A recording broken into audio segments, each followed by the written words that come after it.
Well, hello there, and welcome to another studio session for Ask Dr. Bitcoin. We're just going to hang out for a short period of time today because I just got a one kind of clip I wanted to get done, but you can't if that's not enough of me for you. Stick around because like at 5 o'clock we're going to be doing Web3 Ready with Mark Shutt here on the Merge. But let's go ahead and roll the intro, and we'll get started for the day.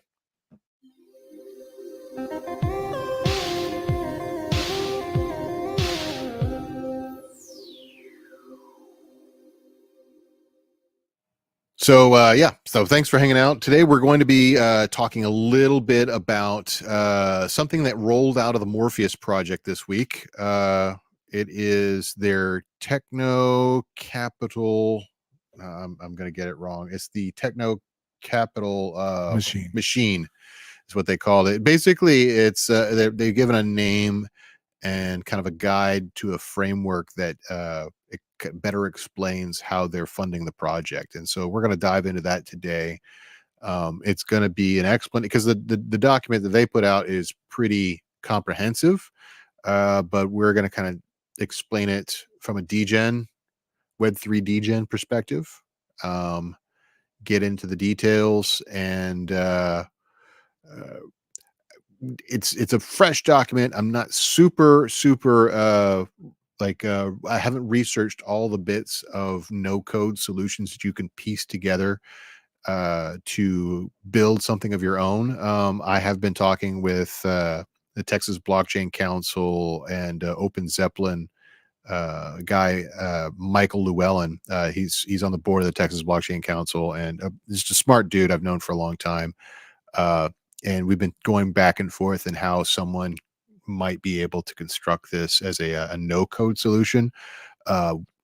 We'll probably, once he and I get done with those conversations, maybe we'll do something on camera together, or maybe I'll just have another video on how to put all this together. But for those of you who hear about what we're going to talk about today and think, I want to use this for my project, right now we don't have that like push button solution for you, but we'll figure it out eventually here and figure out the best way to get from A to B. Right now, I think what we had talked about, Michael and I, I'm trying to get the name of the other tool. It could mostly be done with DAO House plus the Safe Minion contract that works with your Gnosis Safe, and something called Sablier for the token emissions. If you've watched previous videos that we've put out on the Merge, you know all about DAO House, which is a no-code solution for Moloch DAOs. I think we didn't get specifically into the Safe Minion contract, but we talked about the Zodiac suite for Gnosis Safe. Safe Minion is part of the Zodiac suite, which is a bunch of helper no-code smart contracts that anybody that has a basic Web3 understanding can employ. Sablier is one that I'm aware that it exists out there in the ether. I have ether, no pun intended. I'm aware that it exists somewhere out there in the ether, but I'm not as familiar with all the inner workings of their, the different features and subcontracts that exist within it to say that it could 100% do what is prescribed in the document we're going to be discussing today. But that's one of the things that Michael Llewellyn and I are going to go over and maybe come to some conclusions on. But that was kind of our off the dome, hey, this might work. DAO House plus Safe Minion plus Sablier. That's Sablier. We'll put it in the description or the show notes or something like that. So maybe you'll figure it out before I do. But that's kind of where we're going today, and we're gonna get started doing the recording of the different segments for this little video. So you get the preview here first. Can you see it? Yeah. Oh, okay. Yeah. Scroll up like just to one line. There we go. All right. So I guess I'll just do like the intro first real quick. Yeah. All right. Well, hello there, and welcome to yet another episode of Ask Dr. Bitcoin. Today, we're going to talk about something called the Techno Capital Machine, which is a funding framework that has been designed by the guys working on the Morpheus AI project. We've talked about them a little bit on the show before. So, we're going to discuss what it is and how you can use it to fund your next open source or DAO project. Stay with us.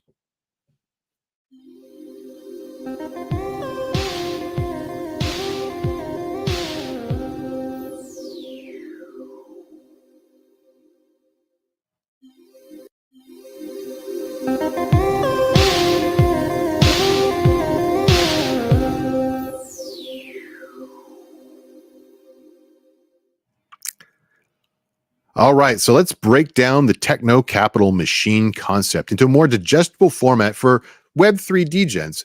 Someone who's familiar with maybe using MetaMask and navigating the Web3 space, but maybe not too deeply technical into writing your own smart contracts. First of all, what is this? It is staking for open source projects. Think of TCM as a new way to support an open source project, like these cool new dApps or Ethereum based tools that you like. Instead of just donating money or investing money for tokens like in an ICO, your Ethereum in the form of staked Ethereum is basically Ethereum that you've locked up to earn rewards. This yield allocation of your Ethereum that you stake will allow you to fund the project. The Ethereum you stake will earn rewards in much like interest in a bank account. With TCM, you're directing these rewards towards funding open source projects that you believe in or find cool. It's like saying, hey, I like this project, take my earnings and help it grow. You get tokens in return for this. In exchange for backing these projects with your staking rewards, you get to share the project's own tokens. Now, this is neat because if the project does well, those tokens could become more valuable and you're directly involved with its success. Here's where it starts to get into a little bit of degen. If you're familiar with tokenomics and how this works, you get a liquidity boost. You're not just getting a stake in the project or equity in the project, you're also getting liquidity for your investment. Half of the rewards that are allocated from the staked ETH are used to buy the project's tokens, boosting. I'm going to start over from that. Here's where it starts to get into the tokenomics. There's a liquidity boost. Half of the rewards that you allocate are used to buy the project's tokens, boosting their value and liquidity, which is just a fancy way of saying it's making it easier for everyone to buy and sell the token. Essentially, you're saying, I want part of the proceeds of the staked Ethereum to go towards providing liquidity on Uniswap or PancakeSwap or some other decentralized exchange. The decentralized decision making is also very interesting as well. You're not just throwing money at a project and hoping for the best. The TCM approach allows you to be more involved. You get to choose where your staking rewards go, and in so doing, you're voting on the outcomes with your wallet on what projects should flourish. Now, let's compare this to other crypto funding methods. Initial coin offerings or ICOs. In these situations, you're buying tokens of a new project very early on, hoping they're going to gain value and hoping that all the things that we've described that happen sort of automatically in the TCM model are manually directed by the founding team. It's a little bit like betting on a startup, but with ICOs, this can be risky, and there's often not much beyond a white paper to go on at the investment stage. Uh, in contrast to yield farming, the let me start over here. And now, compared to yield farming, this involves using your own crypto to earn more crypto, like lending out your tokens to earn interest. It's profitable, but it doesn't directly support specific projects or give you a say in their development. You're just providing liquidity. Similar to that is liquidity mining. It's you provide liquidity to a pool, like in a decentralized exchange, like we talked about with Uniswap or PancakeSwap, and you earn fees or tokens in returns. It's more about supporting the ecosystem than specific projects, though. The TCM approach is a blend of these methods, but with a more focused impact. You're using the yield from your staking, a bit like yield farming, to directly fund projects that you care about. Unlike ICOs, you're not just buying tokens, you're actively directing funds to projects that get their tokens in return. Let me do that sentence again. That was messed up. Unlike ICOs, you're not just buying tokens, you're actively directing funds to projects and getting their tokens in return. It's less about passive earnings and more about actively shaping which projects get funded and grow within the Ethereum ecosystem. So, by comparison to other crypto funding methods, TCM stands out by combining elements of yield generation with a more direct and intentional support of specific open source projects. It's not just about earning more crypto, it's about using your crypto earnings to make strategic decisions on which projects you want to see succeed. This approach empowers you as a stakeholder in the Web3 space, allowing you to influence project growth and receive tokens from projects you believe in. Now, this TCM model appears to offer a relatively low risk investment strategy for the stakeholder. That's not something you can say about many other funding methods. You get to preserve your principal. When you stake Ethereum as STETH in this system, your principal amount, the original Ethereum that you put in, remains intact. The focus is on utilizing the yield earnings from the staking to support projects. The risk mainly involves the yield you earn from staking. The yield is directed towards projects you choose to support. So the primary risk is on the potential opportunity cost of using this yield for future project funding instead of other investment opportunities. There are withdrawal windows. The system seems to offer a designated period for windows where you can withdraw your liquidity, which means that you can opt out and reclaim your staked Ethereum, albeit potentially subject to certain conditions and timelines. So it's not completely without counterparty risk, but it is relatively risk-free compared to other methods. So therefore, the risk is in losing yield you could have earned elsewhere, not the original Ethereum you staked, which differentiates it from the vast majority of funding methods. So, if applied as described, the TCM approach allows investors, which are, in other words, stakers, to support projects in a relatively low risk to their principal investment. The primary cost is the yield they would have otherwise earned on their staked Ethereum, balancing that against potential gains from the project tokens they receive and the success of those projects they choose to support. As with any investment, especially in the dynamic world of crypto, it's important to understand and be informed and consider the specific details of any terms or staking investment platform. So just because something claims to be a TCM style launch does not necessarily mean that it is. You need to double check and make sure everything is audited and adheres to the rules that are described in this framework. But to summarize everything, TCM itself as a concept is a mix between crowdfunding and a staking pool, but for the Web3 world. You stake your Ethereum, choose projects to support you with your rewards, and get tokens from those projects and help to determine which projects should thrive and survive, all in a decentralized, blockchain based, and auditable way. It's a more engaged, potentially more rewarding way to support open source projects that are building the future of the Web3 space. And another interesting innovation that's come out of the Morpheus AI project. There we go. Okay, dang. You did it. Nailed it in almost one. Yeah. Kind of. I think for the very first split second of the intro, can you just read this paragraph again?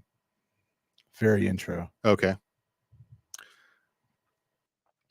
So let's break down the Techno capital machine concept with a more digestible format for a Web3 degen. That is to say, someone who's familiar with using MetaMask and navigating the Web3 space, but maybe not so deeply technical as they're writing their own smart contracts.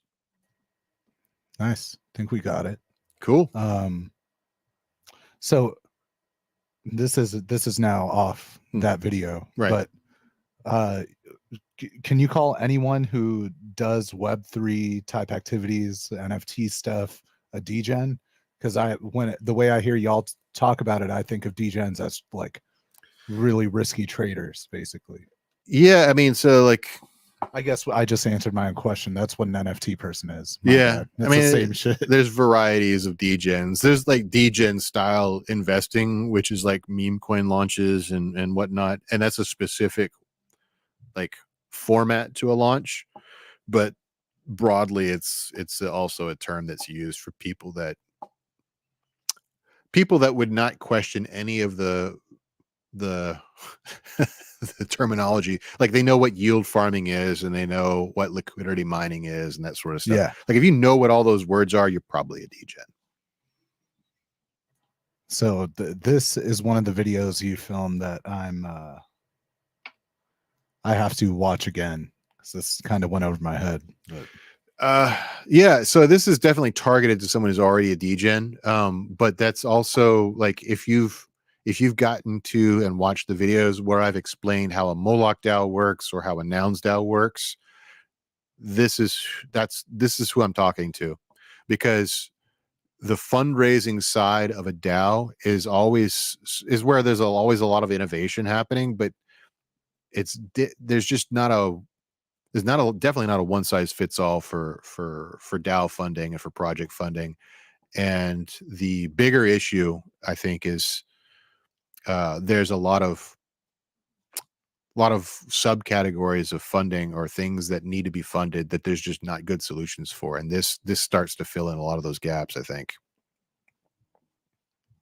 Yeah, I think like it's using terminology of one sphere to bring them into DAO headspace, right? Yeah, this is why I was like saying like when before we started recording the actual bit, I was saying like it's a Moloch DAO plus part of the Zodiac suite plus this other tool. That's where you start stringing these tools together, and you can kind of come up with ways to make these frameworks work without having to write the code, but you still have to know what all these little pieces are. Maybe this is like a good like jumping off point to do like little videos on each one of the building blocks that we're talking about in here. Because we've already talked about Moloch DAOs, we've talked about nouns, we've talked about some of the stuff, but we haven't really talked about yield farming. We haven't talked about liquidity for decentralized exchanges. Yeah, you want to go off the dome for it? I'm gonna think about it. Let me see if I can. No, because I think we tried that one time. I just need to write it up. Yeah, I'll do it. We can do it like next week, Sure. something like that. It won't take me long to write it. I just don't want to. I start explaining that stuff and I start talking in circles. Yeah. Yeah. I wonder why we need this channel. Yeah. But cool. I think we should get ready for Mark. Yep. Mark Power Hour. The Mark and Mark Power Hour. We'll be back in an hour. With 20 minutes, right? Yeah. 30 minutes. Yeah, probably more like 30. Yeah. Cool. See you guys then, folks. Hey, thanks for watching The Merge. We've got a ton more stuff for you to watch on YouTube, on Instagram, on TikTok, everywhere. Check us out.